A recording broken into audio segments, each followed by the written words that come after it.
नमस्कार दोस्तों, news centre Y जीतो में आपका स्वागत है।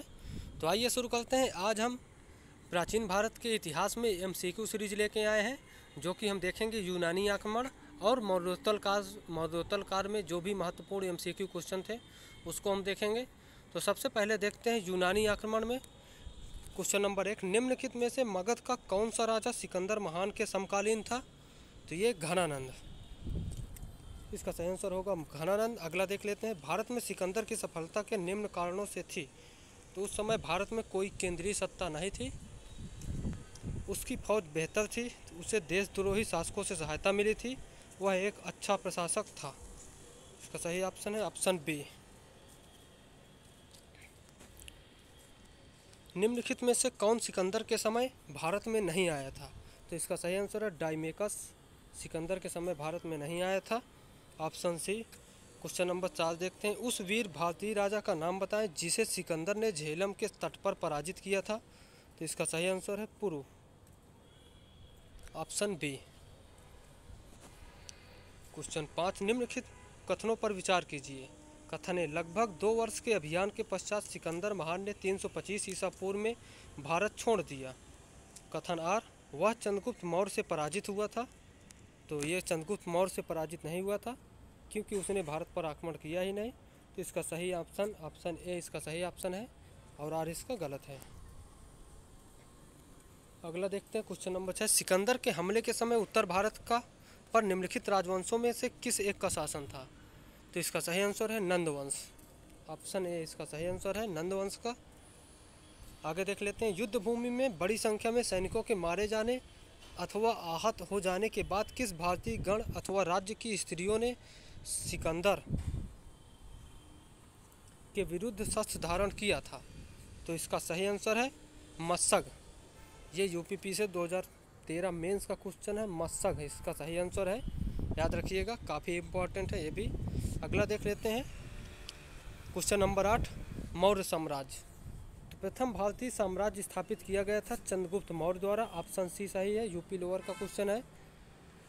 क्वेश्चन नंबर 9 देख लेते हैं, निम्नलिखित में से कौन सा सबसे पुराना राजवंश है? तो इनमें चारों में मौर्य वंश सबसे पुराना है।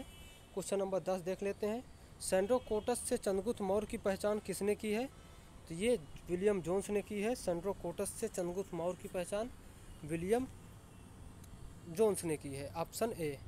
आगे देखते हैं, निम्नलिखित में से किसने सेंड्रोकोटस, चंद्रगुप्त मौर्य और सिकंदर महान की भेंट का उल्लेख किया है?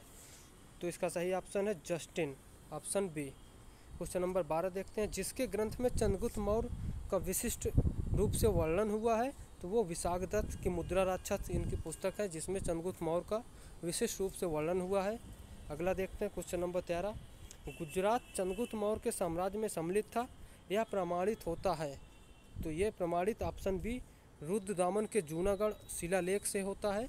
जी यूपी लोअर पीसीएस मेंस 2010 का क्वेश्चन है। आगे देखते हैं क्वेश्चन नंबर 14, पाटलिपुत्र में स्थित चंद्रगुप्त का महल मुख्यतः बना था? तो ये बिहार पीसीएस का है, इसमें लकड़ी से बना हुआ था, ऑप्शन सी इसका सही आंसर है। आगे देखते हैं क्वेश्चन नंबर 15, अभिलेख जिससे यह प्रमाणित होता है कि चंद्रगुप्त का प्रभाव पश्चिम भारत पर था? तो यह रुद्रदामन का जूनागढ़ अभिलेख, ऑप्शन सी इसका सही आंसर है।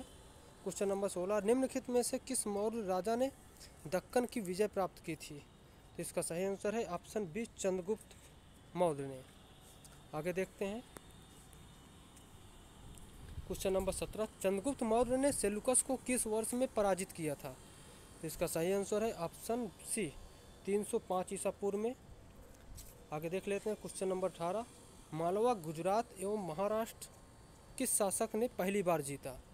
तो इसका सही आंसर है ऑप्शन डी चंद्रगुप्त मौर्य ने। तो मालवा, गुजरात एवं महाराष्ट्र इसको सबसे पहले चंद्रगुप्त मौर्य ने जीता। आगे देख लेते हैं क्वेश्चन नंबर 19, सेल्यूकस जिनको अलेक्जेंडर द्वारा सिंध अफगानिस्तान का प्रशासक नियुक्त किया गया था, को किस भारतीय राजा ने हराया था? तो इसको चंद्रगुप्त मौर्य ने। तो याद रखिएगा, चंद्रगुप्त मौर्य ने ही सेल्यूकस को हराया था, और फिर बाद में इन दोनों के बीच में एक संधि हो गई थी। उस संधि के परिणाम स्वरूप चंद्रगुप्त मौर्य को सेल्यूकस की पुत्री से विवाह करना पड़ा था और एक राजदूत को भेजना पड़ा था, वो राजदूत था मेगस्थनीज। आगे देख लेते हैं, कौटिल्य प्रधानमंत्री थे, तो ये चंद्रगुप्त मौर्य के कौटिल्य प्रधानमंत्री थे। और देख लेते हैं चाणक्य का अन्य नाम क्या था, तो चाणक्य का अन्य नाम था विष्णुगुप्त। याद रखिएगा, ऑप्शन बी, चाणक्य का अन्य नाम था विष्णुगुप्त। क्वेश्चन नंबर 22 देखते हैं, निम्नलिखित में से किसकी तुलना मैकियावेली के प्रिंस से की गई है। यूपी पीसीएस का क्वेश्चन है। तो कौटिल्य का अर्थशास्त्र मैकियावेली के प्रिंस से की गई है, कौटिल्य का अर्थशास्त्र। क्वेश्चन नंबर 23 देखते हैं, कौटिल्य का अर्थशास्त्र है एक क्या है, तो ये ऑप्शन डी इसका सही है, शासन के सिद्धांतों की पुस्तक है। इसमें राजनीतिक नीतियों के बारे में वर्णन किया गया है। याद रखिएगा, अर्थशास्त्र राजनीतिक नीतियों से ज़्यादा इसमें संबंधित है। आगे देख लेते हैं, क्वेश्चन नंबर 24, निम्नलिखित में से राज्य के सप्तांग सिद्धांत के अनुसार राज्य का 7वां अंग कौन था। तो राज्य का 7वां अंग मित्र था। याद रखिएगा, राजा, अमात्य, जनपद, दुर्ग, कोष, दंड, मित्र, 7वें नंबर पर मित्र है इसका। आगे देख लेते हैं, क्वेश्चन नंबर 25, किस यूरोपीय विद्वान ने चंद्रगुप्त की सेना को डाकुओं का गिरोह कहा था। तो किस यूरोपीय विद्वान ने चंद्रगुप्त की सेना को डाकुओं का गिरोह कहा था, तो ये जस्टिन ने। तो याद रखिएगा, जस्टिन काफ़ी इंपॉर्टेंट है।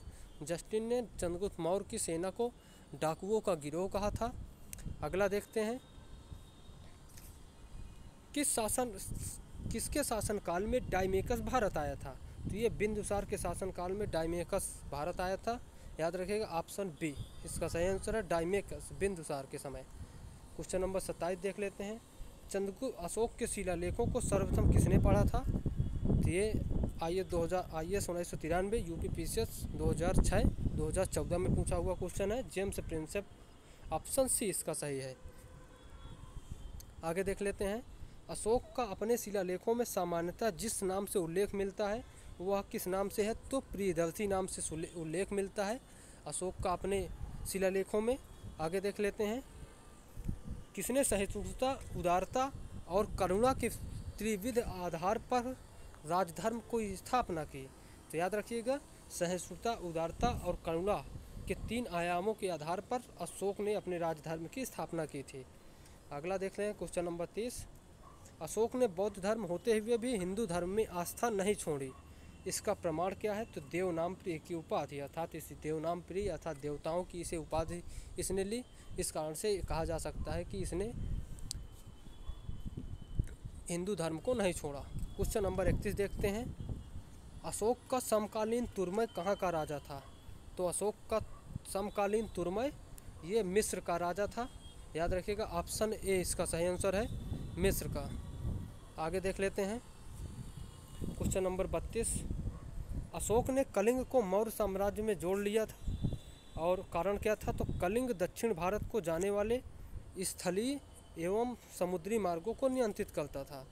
तो अशोक ने कलिंग को मौर्य साम्राज्य में जोड़ लिया था, कारण क्या था इसका। तो क्योंकि कलिंग दक्षिण भारत को जाने वाले स्थलीय एवं समुद्री मार्गों को नियंत्रित करता था। तो ये इसके दोनों सही हैं, अर्थात ए तथा आर दोनों सही हैं और आर ए के सही स्पष्टीकरण है, ये भी सही है। तो ऑप्शन ए इसका सही है, यूपी लोअर 2002 का पेपर है। आगे देख लेते हैं, निम्नलिखित में से कौन सा अशोक के साम्राज्य में सम्मिलित नहीं था। तो श्रीलंका अशोक के साम्राज्य में सम्मिलित नहीं था, ये चोलों के समय श्रीलंका अशोक सम्मिलित था उनके साम्राज्य में। तो याद रखिएगा, ऑप्शन सी इसका गलत है। आगे देख लेते हैं, क्वेश्चन नंबर 34, सांची का स्तूप किसने बनवाया था। तो ये अशोक ने बनाया था। MPPC में पूछा हुआ क्वेश्चन, सांची का स्तूप अशोक ने बनाया।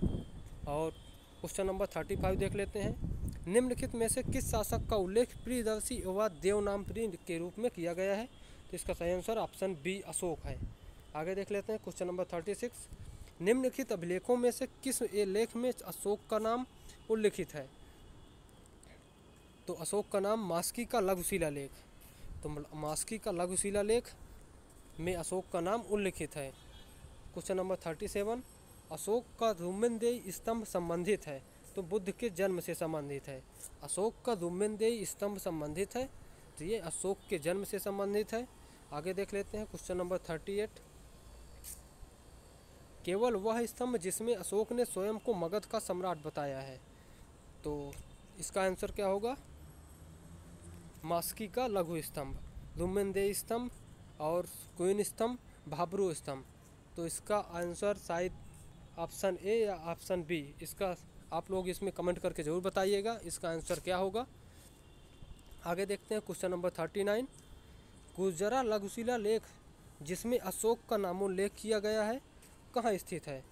तो ये मध्य प्रदेश के दतिया ज़िले में, याद रखिएगा मध्य प्रदेश के दतिया ज़िले में गुर्जरा लघु शिलालेख स्थित है जिसमें अशोक का नामोल्लेख किया गया है। यह मध्य प्रदेश के दतिया में। आगे देख लेते हैं क्वेश्चन नंबर 40। निम्नलिखित प्राचीन भारतीय अभिलेखों में से कौन सा एक खाद्यान्न को देश में संकट काल में उपयोग हेतु सुरक्षित रखने के बारे में प्राचीनतम शाही आदेश है? तो ये उत्तर प्रदेश के सोहगौरा में सोहगौरा ताम्रपत्र है, ताम्रपत्र। तो ये काफ़ी इंपॉर्टेंट है, इसका सही आंसर ऑप्शन ए होगा। आगे देख लेते हैं क्वेश्चन नंबर 41। निम्नलिखित वक्तव्यों में कौन सा एक वक्तव्य अशोक के प्रस्तर स्तंभों के बारे में गलत है? तो ये स्थापत्य संरचना के भाग हैं, ये इसका गलत है। आइए 1997 का क्वेश्चन है, तो ऑप्शन डी इसका गलत है। 42 देख लेते हैं। निम्नलिखित में से कौन सा अशोक कालीन अभिलेख खरोष्ठी लिपि में है? तो इसका शहबाजगढ़ी खरोष्ठी लिपि में है अशोक कालीन अभिलेख। तो 42 निम्नलिखित में से कौन सा अशोक कालीन अभिलेख खरोष्ठी लिपि में है? शहबाजगढ़ी। आगे देखते हैं 43। निम्नलिखित में से अशोक के किस अभिलेख में पारंपरिक अवसरों पर पशु बलि पर रोक लगाई गई थी? ऐसा लगता है कि यह पाबंदी पशुओं के वध पर थी। तो ये इसका ऑप्शन ए होगा, शिलालेख फर्स्ट। अब शिला अभिलेख फर्स्ट है। तो 44 देख लेते हैं। अशोक के जो प्रमुख शिलालेख संगम राज्य के बारे में हमें बताते हैं उनमें कौन से सम्मिलित हैं? तो ये ऑप्शन बी इसका सही होगा। 2 और 13 नंबर, 13 में विदेशी राज्यों का वर्णन है इसमें और संगम राज्यों का। क्वेश्चन नंबर 45 देख लेते हैं। टालेमी फिलाडेल्फस जिसके साथ अशोक के राजनयिक संबंध थे कहाँ का शासक था? तो टालेमी मिस्र का शासक था, ये भी याद रखिएगा। क्वेश्चन ऑप्शन बी इसका सही है। 46 देख लेते हैं। अशोक के शिलालेखों में प्रयुक्त भाषा है, तो ये पाली प्राकृतिक भाषा प्रयुक्त हुई है अशोक के शिलालेखों में, इस कारण से इसके शिलालेख ज़्यादा फेमस हुए हैं। और देख लेते हैं 47। अशोक के निम्न अभिलेखों में से पूर्ण रूपेण धार्मिक सहिष्णुता के प्रति समर्पित कौन सा अभिलेख है? तो शिलालेख 12, ये धार्मिक सहिष्णुता, ये अभी यूपीपी से 2022 में क्वेश्चन में पूछा गया था, याद रखिएगा, देख लीजिए, रिपीटेड क्वेश्चन है यूपीपी से 2022 कि अशोक के किन अभिलेखों में धार्मिक सहिष्णुता का उल्लेख है? तो शिलालेख 12। अगला देख लेते हैं 48। कलिंग युद्ध की विजय और क्षतियों का वर्णन अशोक के किस शिलालेख में है? तो शिलालेख 13 नंबर, ऑप्शन डी इसका सही आंसर है। 49 देख लेते हैं। सारनाथ स्तंभ का निर्माण किया गया था, तो सारनाथ स्तंभ का निर्माण अशोक द्वारा किया गया था, याद रखिएगा, अशोक द्वारा किया गया था। तो इसका सही आंसर होगा अशोक। ओके दोस्तों, थैंक यू, बाय।